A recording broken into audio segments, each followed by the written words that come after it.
Jax is. When we started that, we thought, a lot of people don't know the history. A lot of people don't know, the possibilities of development. What could I do here or there? So not necessarily creating a real map, but also creating sort of a roadmap to development and ideas and how do you make those actually happen. That was Steve Williams, our guest today on Completely Booked. I'm Amanda. And I'm Gabby. Steve Williams is well known throughout Jacksonville as the CEO of Harbinger Sign, the owner of Florida Mining Gallery, and a hardcore advocate of the arts and development in the urban core. He will be speaking at the Mapping Our Past event happening at the main library on January 25th in the Ansbacher Map Room. Steve is also a developer in Riverside's Five Points district. Some of his projects include Hopdinger and Bread and Board. His creativity and passion for Jacksonville led to his most recent venture, Mapping Jax. Mapping Jax is an initiative to inspire, preserve, educate, and advocate for our city's natural and built environments. Their mission is to support the revitalization of downtown. A main focus of Mapping Jax is the preservation of historic architecture. Steve believes that with creative solutions, high-quality design, smart planning and development, and community support, downtown Jax can reach its full potential. So without further ado, here is our interview with Steve Williams.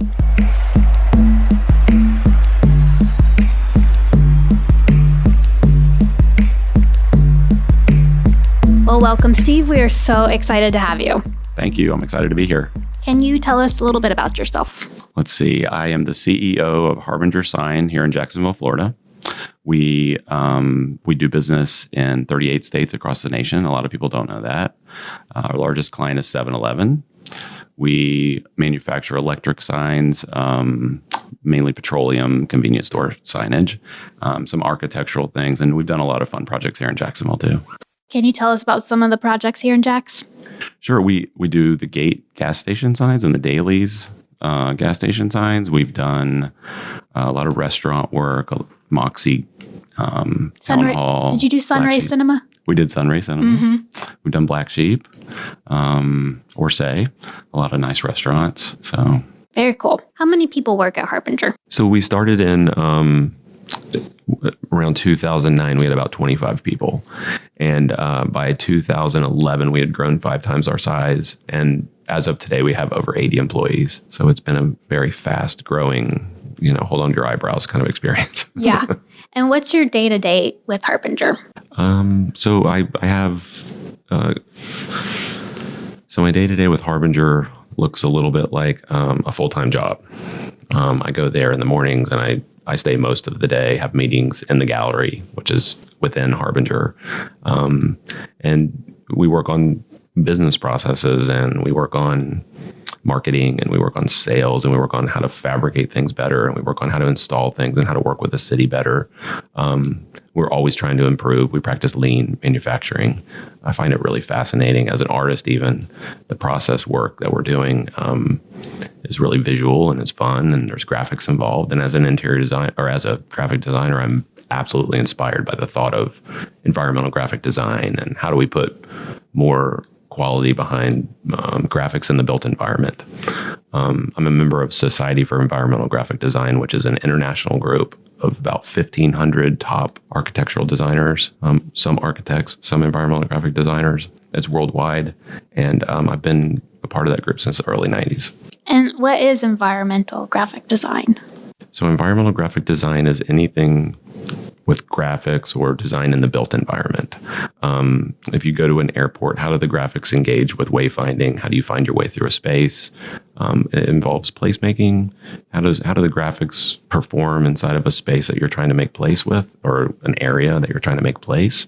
That's interesting. I've never heard of that. Yeah, that's a new term for me too. The library needs that. Give us a call.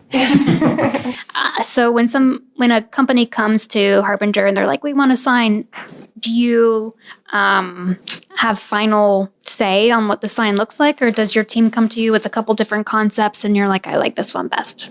So mainly we work with designers and basically consult through the process of design engineering their project and looking at all the pieces and parts of their brand and matching it up and suggesting materials and fabrication methods and some design engineer expertise. We provide that. But as far as design goes, internally, we really don't provide that. Cool.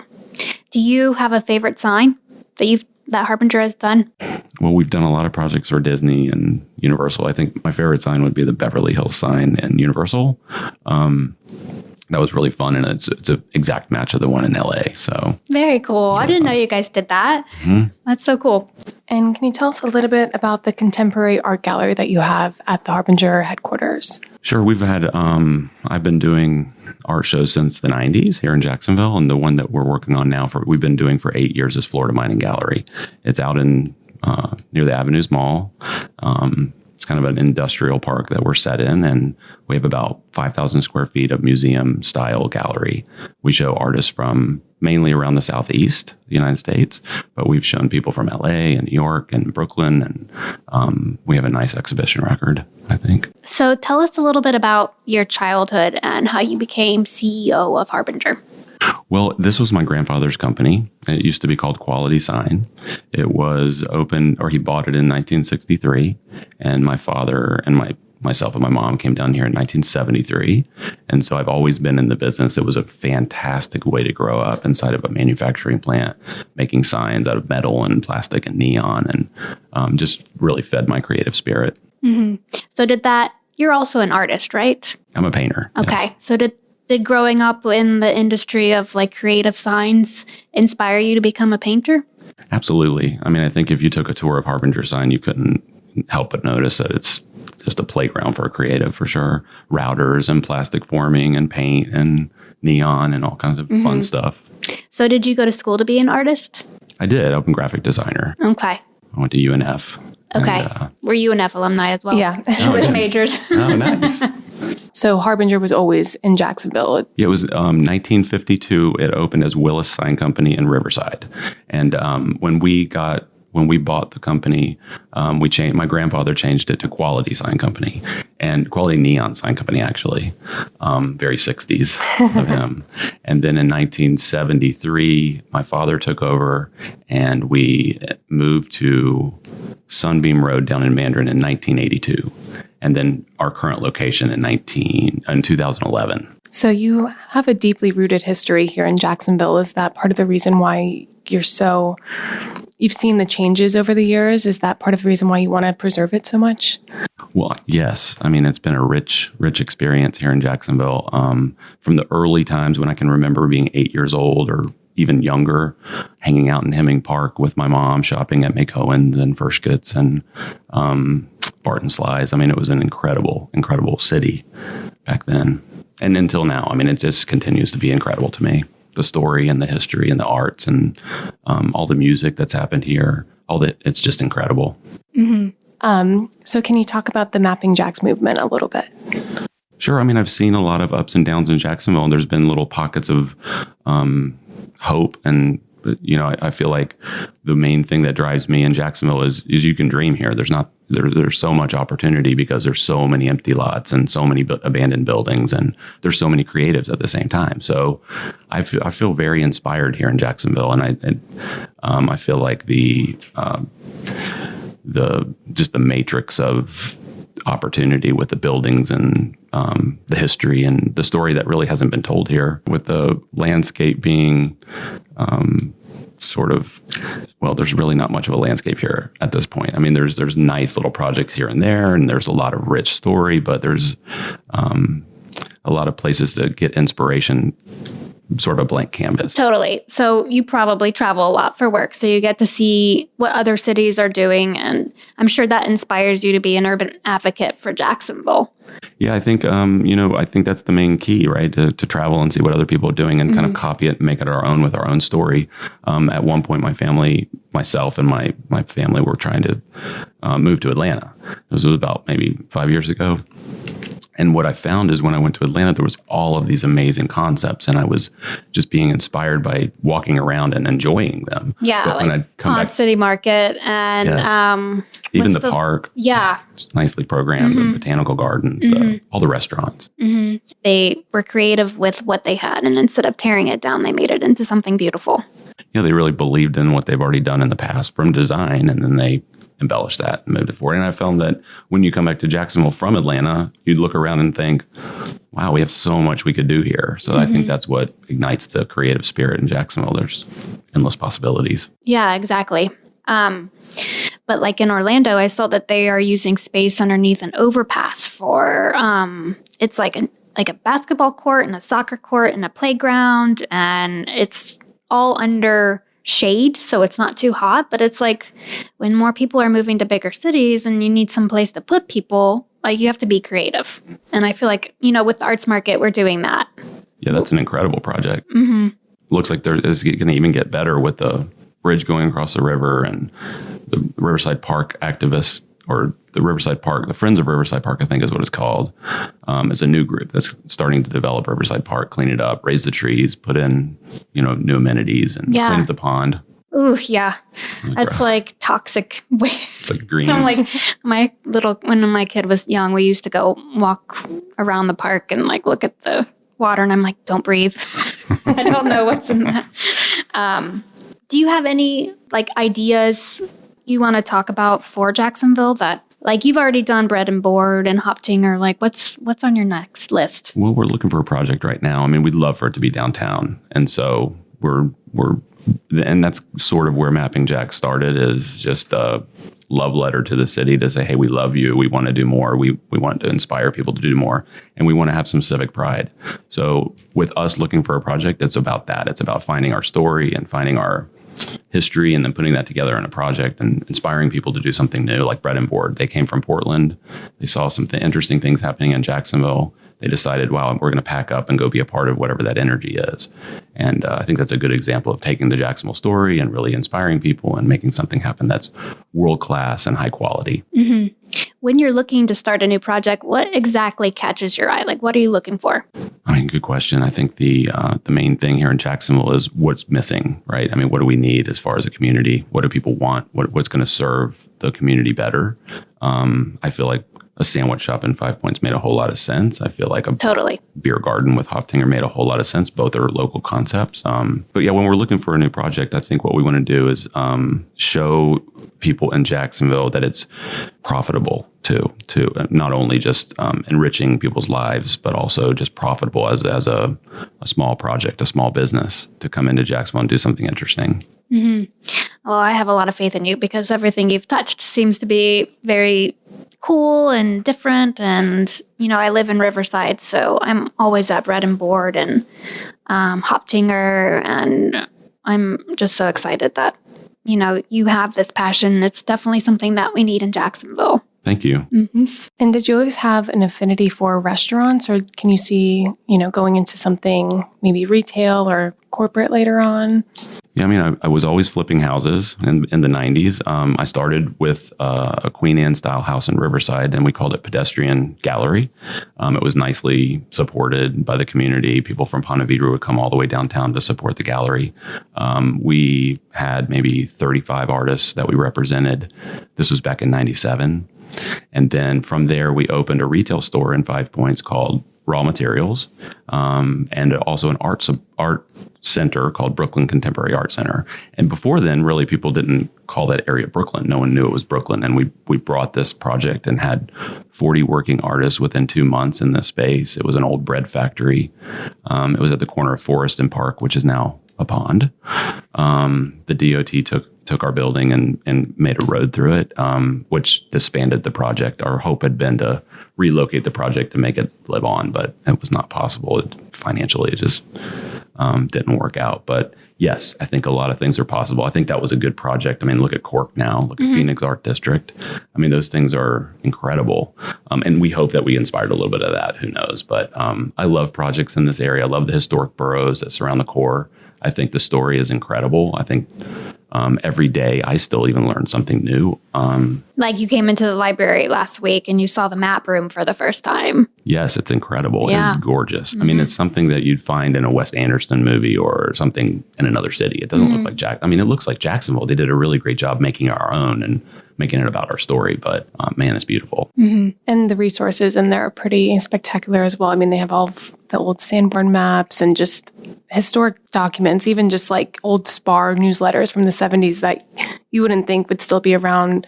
They have everything. So you can really find out a lot about the neighborhoods and the history through that. So I think it's a really valuable resource that people might not know is there. Absolutely. I learned so much. I think the most incredible part that I saw was the recently acquired Florida Times Union archives. And so I got a tour of that behind the scenes, and there's like these automated filing systems. And I mean, I saw some incredible reference of old stories, like you said, folio magazines and Times Union newspapers. And it was incredible. Yeah. And I think a lot of that too, it just seeing the old photos of it and how lively it was, it really just inspires you to want to be like that again. Absolutely. Yeah, that's part of what Mapping Jax is. When we started that, we thought, a lot of people don't know the history. A lot of people don't know, the possibilities of development. What could I do here or there? So not necessarily creating a real map, but also creating sort of a roadmap to development and ideas and how do you make those actually happen. And just loving ourselves and loving our story here. Mm-hmm. Absolutely. And when you say creative solutions, can you touch on that a little bit? Like, what do you do with an abandoned, dilapidated skyscraper? Okay, I'll dive right into that one. I think, Mapping Jax started when I drove around the corner and saw the old courthouse and the old city hall being torn down. So I thought, well, how can we make a statement and tell the city that these are things that we should love about ourselves, and we should take that story and make it even better. With something like those buildings or others that are abandoned or just sitting there, I think we could lottery them off or give them away even to a developer that would come in and spend a lot of money, increase some tax revenue, and actually have a project that's beautiful. Like in other cities, you go to Charleston and you see these old brutalistic mid-century modern buildings, and they've turned them into amazing hotels, beautiful world-class hotels. And you come to Jacksonville, there's really not that many hotels here. There's 2 3-star hotels downtown, and I feel like the people who travel and the business people that come here are really underserved with that hotel situation. But buildings in general, I just think it takes a creative solution to step back, inventory the assets that we have as a community, and then really identify some things that are missing. Like, where can you get a healthy meal? You can get a few now in Jacksonville. I mean, there's a bunch of restaurants around that there's healthy food, but we just need more. Mm-hmm. So Mapping Jax is also like the inspiration to find out what exactly is going on in Jacksonville. Yeah, we would just want to talk about it. We'd like to see a plan, a development plan. Like, where's the entertainment district going to be? Don't tear down the landing before you have a plan of what's going to replace it. Is that area going to be residential? Is it going to, how do I know as a developer what to do? Mm-hmm. I don't even know. I don't know what everybody's thinking in the city. I don't know what everybody's thinking in the community. We need to have a forum to discuss these development possibilities. Yeah. And I think it's really easy for people to criticize this, but not really do anything to change it. And here you are, you've done quite a few projects already. Hoptinger was a huge undertaking. And now it's, kind of become a hub in 5 Points. And so I think it's really important for somebody like you to create a platform for other people to kind of get on and support this and have a voice, and not just like a singular on Facebook, ranting. Like, they can actually get involved with something in the community. So what other partners do you have for the Mapping Jax movement? So this really started out of a Facebook post. I had a friend who's a filmmaker, and he was watching me for years just kind of bark on Facebook about the things I love and the things I hate about Jacksonville.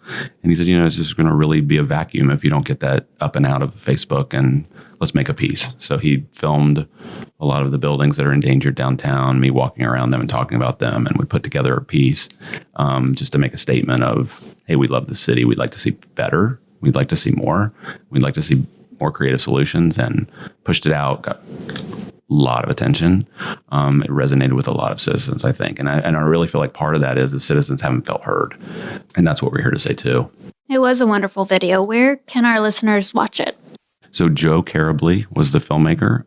It's on our Facebook pages. It's on hashtag Mapping Jax on Facebook. It's on my personal Facebook page, which is public, Twitter and LinkedIn, all those. So just search Mapping Jax. Should come up. And how does one get involved in Mapping Jax? Like, if there's somebody that wants to help you, how do they get involved? That is a really good question. We've had a lot of people reaching out, of course, to get involved and stay in touch. And so we are trying to brainstorm right now. Right now, we're creating a mission and a vision. And we're going to take that to the next step of maybe having a community meeting, our community get together, try to grow the group, grow our message. Yeah. So how can we keep up to date with what's happening at Mapping Jax? Are you guys planning to do a website, or? We're going to have a landing page. You can sign up on the landing page soon. In the meantime, join the Facebook group, #Mapping Jax. Everyone's welcome. Once you sign up on the landing page, it'll send you to a committee that you could sign up for. And we're going to get really organized between now and the end of the year. Very cool. All the visionaries coming together. It sounds like something that Jacksonville has needed for a long time. Definitely. Absolutely. So how have you seen the artistic community grow and change in Jacksonville over time? Well, that's a pretty big question. I'm going to write the book pretty soon. Since the early 90s, I've been a part of the art community in Jacksonville. When I showed up, there was one gallery here, museum style, Gallery Contemporanea. Sally Ann Freeman ran that gallery, which was inspired from people like Taylor Hardwick, who built the old library, Jackie Holmes, who was an incredible art consultant that did work all over the country, and she was incredible and instrumental in building the Haskell collection. So when I showed up on the scene, there was one museum style gallery, and she was closing and moving to St. Augustine. So myself and Jim Draper brainstormed and came up with the idea of opening a legitimate commercial gallery, museum style, and we did it in an old Queen Anne style house in Riverside. It was hugely attended, and I mean, at one point, I think it was 2 stories. At one point in the first opening, I was walking up the stairs of the house, and the house literally was swaying back and forth. There were so many people in it. It was incredible. And I think that's what Jacksonville is. It's, if there's something of quality and of interest, people will come out and support it.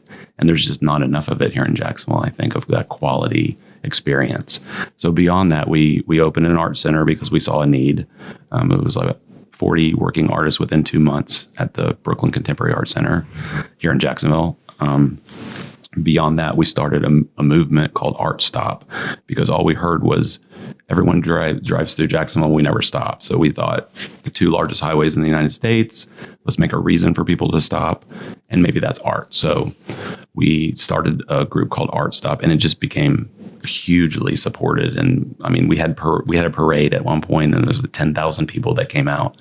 It's just an incredible art community of creatives here in Jacksonville. In fact, I think, and I'm not sure if this is still accurate, but we have the largest community of artists registered with the IRS in the United States. Huh. So beyond that, I think, the Cork success and the Phoenix Art District success that's coming, all of the artists that are in Jacksonville, the Cultural Council, the public art situation that's happening here. I mean, I think we are ripe to become an important art city. Agreed. And the 5,000 square foot gallery that you guys have at Harbinger, is that open all the time or just when you have? So Florida Mining Gallery has been operating for 8 years, and we're currently on hiatus trying to re-strategize what we're doing as a gallery, what Jacksonville really needs, what artists are supported here or not. And we're trying to take inventory of what those art assets are in Jacksonville and re-strategize our program. How do you manage so many moving pieces? I mean, your family, being CEO of Harbinger, your passion for art, and your passion for being an urban advocate. I mean, how do you manage so many different things? Do you sleep? No. I'm just, I can't help it when I'm in Jacksonville to get excited and get inspired about all the things that could happen. I mean, I think that just drives me. And I also found myself in a family that's very entrepreneurial. I guess if anyone asks me what I am or what I do, I guess I'm an art entrepreneur. Even with a sign company being more commercial, I think it's still kind of a creative outlet. And I love that title. So I feel in Jacksonville, the opportunity drives me to do more. And, I've 2 of my kids have moved out of Jacksonville. So that also drives me as a challenge to maybe I could get them back to Jacksonville if we do enough cool stuff here. Yeah. So that also drives me. Yeah. I moved to Chicago after I graduated from UNF, and I came back. So maybe by the time they're like 26, 27, they'll be back. Well, my daughter's 26, so we have a year, maybe 27. Yeah. I'm hoping, but she lives in Nashville. And when I go there, I just see some examples of really the city doing it right up there. I mean, they have nice historic boroughs. They're branding those historic boroughs. And they're creating competition between the boroughs. And everything seems high quality and world class. I get very inspired, but I love coming back to Jacksonville after that and thinking about what we can do here. Yeah. Definitely.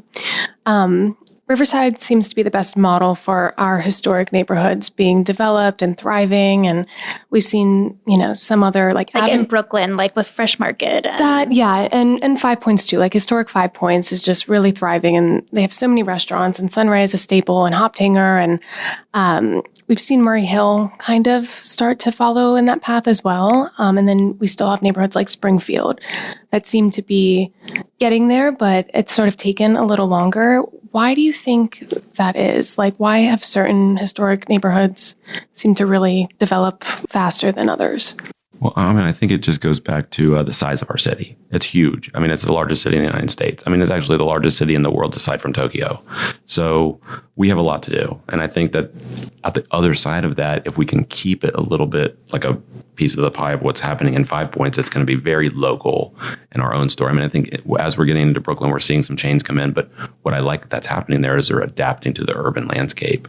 And we're building architecture on the roads. We're lining the streets with architecture, which I feel like is absolutely important. It's part of our city standards, and I like to see the city holding them accountable to that. There's a building right next to, that office complex that has BDO and Fisher Towsey, and I think Everbank used to be in there. It's the old fire station. The old fire station that's just sitting there, and I'm like, this would make an amazing restaurant. Like when I lived in Chicago, there was an old fire station that had been turned into a restaurant, and it served like burgers, and they would open up like the fire station doors, like where the fire trucks would come in and out. And just right there next to all those businesses, like I could just see that being revitalized, like for a place for people to come after work or go to lunch, and it's just sitting there. Like, I mean, I don't even know if there's like a for lease sign on it. So like the city wants that gone off that property, and the people trying to build a building there, they want it off the property. And this is a good example of what I'm talking about with creative solutions. And I hope the listeners or one of your listeners that has a hand in that project will listen and to the plea of turning that into something creative. If you're going to build a huge building there, fine.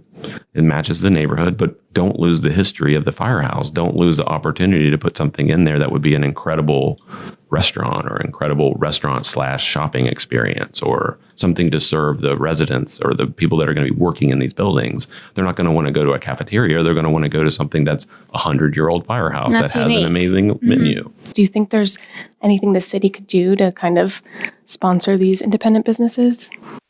Yes, I think we can make a map of where people should do what. Like, we're going to have residential here. We're going to have entertainment here. We're going to have a mix of this kind of thing here, and just create a map of what we would like to see, and then push that out to the world and say, hey, developers, entrepreneurs, artists, please come and do this.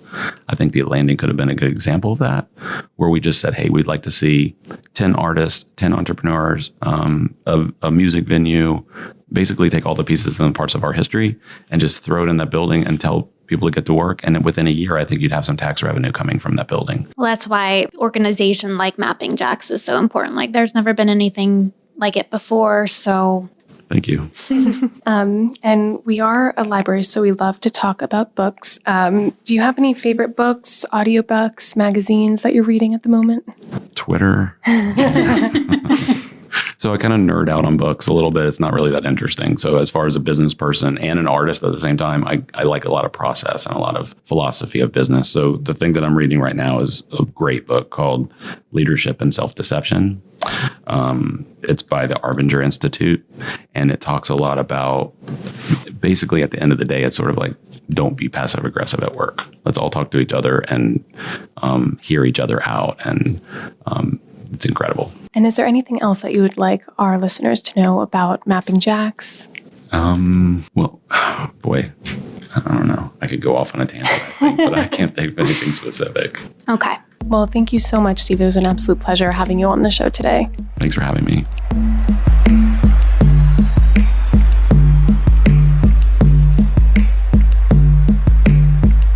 Thank you guys so much for tuning in to Completely Booked this week. We hope you enjoyed hearing Steve's vision for Mapping Jax. To hear more about Mapping Jax, along with other fascinating speakers, including National Geographic's Director of Cartographic Databases, Ted Sickley, be sure to come to the Mapping Our Past event on January 25th at the main library. For more info about the event, be sure to check out our Facebook event page or our blog at jaxpubliclibrary.org. And be sure to follow us on Facebook, Instagram, and Twitter at Jax Library for updates on future podcasts and all library happenings. Until next time, I'm Amanda. And I'm Gabby. Bye guys.